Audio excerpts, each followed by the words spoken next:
ഇവിടെ 51 പേരൊരു വാർഡ് കമ്മിറ്റിയിൽ നിന്ന് കോൺഗ്രസിന്റെ ജില്ലാ നേതാവ് ഉൾപ്പെടെ മുൻ നഗരസഭാ കൗൺസിലർ ഉൾപ്പെടെ രാജിവെച്ച് പോയിരിക്കുന്നു. പാർട്ടി ശ്രദ്ധിക്കുന്നത് വാർഡുകൾ വിജയിക്കാനാണ്.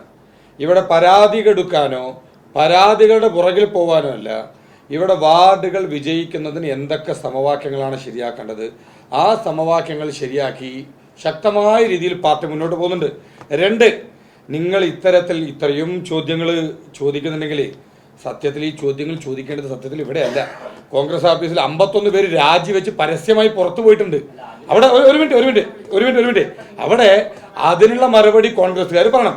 ഇവിടെ ഏതൊക്കെ മാധ്യമങ്ങളിൽ ഈ 51 പേര് പുറത്തുപോയി എന്ന് പറയുന്ന വാർത്ത കൊടുക്കുന്ന അളവും ഇവിടെ ആളില്ലാത്ത മുഖമില്ലാത്ത ഒപ്പ് കൊടുക്കുന്ന വാർത്തയുടെ അളവും രണ്ടും തമ്മിൽ താരതമ്യം ചെയ്ത് നോക്കിക്കഴിഞ്ഞാൽ ഞങ്ങൾക്ക് മനസ്സിലാക്കാൻ സാധിക്കും.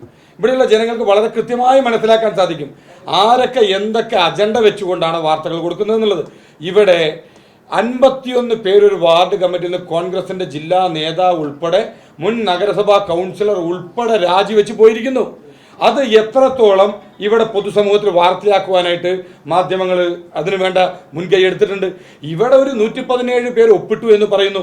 അങ്ങനെ 117 പേര് ആരാണ് ഈ 117 പേര്? അപ്പൊ ഇതിന്റെ പുറകിലൊന്നും 51 പേർ രാജിവെച്ചതിന്റെ പുറകിൽ പോകാനും BJP ഇപ്പൊ തയ്യാറല്ല.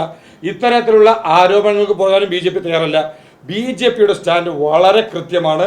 വാർഡുകൾ വിജയിക്കുക, ശക്തമായ പ്രവർത്തനങ്ങൾ നടത്തുക, വിജയിച്ച ജനങ്ങളെ സേവിക്കുക, അതുമാത്രമാണ് പാർട്ടിയുടെ മുന്നിൽ ഇപ്പോൾ ഉള്ള വഴി.